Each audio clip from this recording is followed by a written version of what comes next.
Halo guys, teman-teman apa kabar? Teman-teman, kali ini saya ingin sharing. Kalau teman-teman bisa tahu ini adalah dompet ya. Saya ingin sharing mengenai dompet ini. Teman-teman tahu ini merek apa? Hmm, Merek apa? Ya, ini merek Crocodile. Merek Crocodile. Saya beli tahun. Ini Crocodile lagi. Teman-teman tahu kira-kira saya belinya tahun berapa? Ah, Katakanlah saya belinya, saya juga lupa tahun berapa, tapi sudah lama. Lamanya itu bukan setahun, bukan 2 tahun, bukan 3 tahun, bahkan bukan 10 tahun. Ini saya nggak tahu ya. Ini kan tahun 2025. Jadi kalau 10 tahun lalu tahun 2015. Sepertinya itu bukan 2015 mungkin nggak ya? 2015 bisa iya, bisa enggak. Anggap deh, kalau 2015 tahun lalu 2010. Gak mungkin juga. Anggap 10 tahun lah ya teman-teman. 10 tahun 2015. Dalam 10 tahun ya. Dalam 10 tahun ini kualitas dompetnya bisa dibilang, kalau menurut saya sih bagus teman-teman. Waktu itu saya ingat saya belinya itu lagi diskon. Nah, kalau sekarang kan harganya mulai mahal-mahal gitu.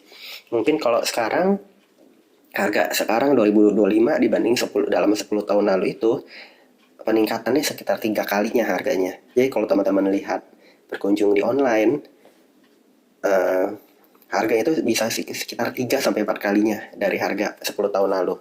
Kalau beli di misalkan di departemen store, entah Sogo, entah Matahari kayak gitu kalau masih ada di sana, entah Metro, itu harganya itu bisa sekitar 4 sampai 5 kalinya.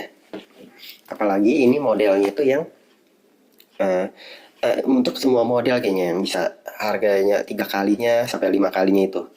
Dan tergantung harga ecerannya itu tergantung ininya teman-teman, tergantung modelnya kan. Nah ini kalau yang model 3 gini, udah gitu dalamnya itu ada 1, 2, 3, 4 4 nih ya. Jadi bisa nyimpen itu part. Ini ada red sleting. Red sletingnya sudah rusak. 2, 3, jadi ada tiga baris penyimpanan. 3 baris penyimpanan itu. Ya makanya ini waktu itu, kalau sekarang harganya mahal. Tapi ini juga kalau sekarang itu ada yang masih model begini, ada juga yang ininya itu yang baris ketiganya itu lipat ke atas gitu. Tapi saya dulu suka modelnya itu, nih motifnya ini kalau teman-teman masih bisa lihat nih motif buaya, memang sesuai brandnya, makanya saya suka. Motif buaya tuh kan kayak gini, kulit buaya tuh, ini kotak, kayak ada kotak tebal, kotak ngelebar gitu. Itu aja sih teman-teman. Eh, Kemudian yang saya suka itu, jadi kan kuat. Nah, cuman nih udah hampir 10 tahunan gitu. Ini lecet-lecetnya itu nih masuk ke kantong dompet kan. Ke kantong celana panjang yang saya biasa pakai. Nah, ini lecet-lecet nih. Nah, ini nggak bisa dihindarin.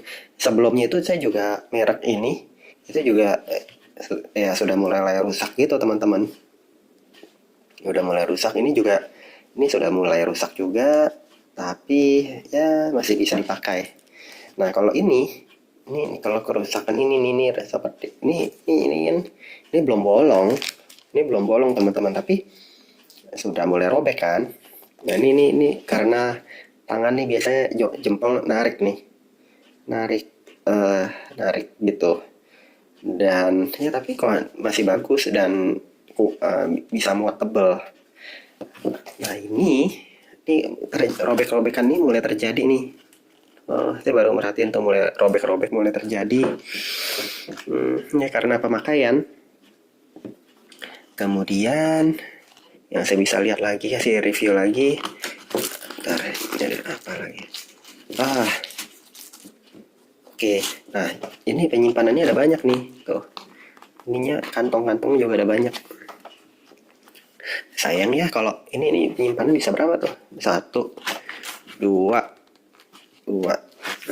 Wih, 3 nyimpan, bisa foto apa? 3. Oh, lalu kartu 4, 5, 6, 7, 8, 9. Belum lagi Yang di dalam sininya, ada banyak tuh teman-teman, 10. Terus ini ada lagi 11. Wah, di sini bisa nyimpan lagi nih sebenarnya barang. Bisa 12 ini slot penyimpanan. Gitu. Jadi kepuasannya pakai ini sebetulnya puas. Tapi kalau mau awet ya nggak dipakai masuk kantong. Nggak tahu masuk mana, saya kan kantong. Kalau laki-laki tinggal masuk kantong celana. Kalau perempuan masuk ke tas mungkin lebih awet kali ya. Tasnya yang kalau sering dipakai mungkin lebih kumuh kayak gitu. Ini kan udah mulai kumuh. Ini kalau dicat, disemir kali ya. Cuman disemir ngerubah warna bisa aja sih. Cuma robekan-robekan ini nggak bisa, ini harus jahit lagi kayak gitu teman-teman. Tapi ini sebenarnya kalau saya lihat lagi bukan robekan apa ya? Ini robekan atau bukan ya teman-teman? Seperti ini. Bisa ya, bisa enggak? Bisa robekan, bisa enggak teman-teman? Karena kalau melihat di sini, ini bukan robekan, tapi yang ini seperti ada robekan, tapi bisa iya, bisa enggak. Ini kenapa? Ini saya bawa plastik, ini kan saya ada bawa anjing, jadi ini buat kalau dia ada kotoran segala di perjalanan saya ngangkatnya pakai ini plastik gitu teman-teman. Kalau nggak ada plastik kayak gini, dia lebih tipis. Dia lebih awet, tapi tetap saja ada umurnya teman-teman. Nih robek ini nih yang tahu nih. Jadi ini kulitnya itu ada batasan pemakaian juga memang. Kalau nggak pakai yang dompet tebal gitu yang buat penyimpanan banyak, ini saya bawa plastik ini juga repot. Nyimpan kartu, nyimpan uang nih ya, lama nggak dipakai teman-teman. Lama banget nggak dipakai. Karena sekarang udah ada kris kayak gitu kan. Dulu kan masih pakai ini kartu batas dulu 10.000, kemudian bisa tuh kayak BCA segala kan di bawah 2.000, di bawah 10.000 kan transaksinya. Jadi pengaruh. Jadi uang kita udah jarang KTM, parkir apa semuanya kan ya. Kalau parkirin jalanan masih kadang-kadang ini kan butuh uang 2.000-an. Tapi makin lama semua udah makin digital memang teman-teman. Jadi dompet itu lebih ke kartu, kita jaga-jaga. Ini yang SIM ini pengaruh nih teman-teman. SIM penting. SIM kan kalau ini, terus saya nih ada bawa misalnya STNK juga masuk sini nih. Ini kan STNK kendaraan. Jadi ya dompet mau nggak mau butuh. Terus kalau pentingnya kita ini dompet juga nunjukin kita ini standby, kita ini siap terhadap keseharian kita ya. Kita bawa bawa uang, kita bawa dokumen. Kalau kita ke luar negeri, ini kan paspor nggak bisa masuk sini sih, jadi kita perlu tas tambahan. Ini buat lokal kita perlu dompet gitu aja teman-teman. Kualitasnya itu, jadi kalau ini kan kulit asli nih. Kalau bukan kulit asli, hancurnya udah lebih lagi kali teman-teman. Ini kan hancurnya itu ya masih inilah ketolong kayak gitu, masih berbentuk kayak gitu. Kalau nggak kulit, nggak tahu deh pecahnya kayak gimana ya. Yakin. Nah kekurangannya itu red slatingnya itu juga nggak tahu, dia terlalu banyak dibuka tutup juga dia jadi rusak teman-teman. Jadi kalau nggak perlu dibuka tutup, nggak usah dibuka tutup. Buka tutup kalau darurat, kalau lagi mau ngumpetin uang aja kali. Dibuka itu kalau lagi butuh uangnya. Kemudian apa lagi ya? Ya gitu deh. Slot ini mungkin naruh koin. Nah ini naruh koin di mana saya juga bingung. Koin juga sini kan rada tebal. Saya kalau taruh koin di sini juga nggak nyaman. Koin tuh tebal. Tapi bisa buat naruh koin. Tapi dulu dia nih koin kalau kecil nih, bisa jatuh juga nih dari bawah. Tapi ini lubang udara nih. Lubang udara ini biar nggak pengap, biar nggak bau. Tapi naruh koin di sini nggak aman juga teman-teman. Bolong. Yang ini juga, ini nih yang sini bisa naruh koin nih, nggak bolong. Ada kayak kain gitu. Yang ini yang nggak bisa, nggak tahu ini ya, ini makanya yang ini mungkin lebih nyimpen barang. Kayak ini kan aman, kayak plastik gitu, taruh plastik kan aman. Yang ini juga yang buat naruh ada red resletingnya. Oh enggak, dia juga aman loh. Jadi ini yang ada red resleting bisa naruh koin kayak gitu teman-teman.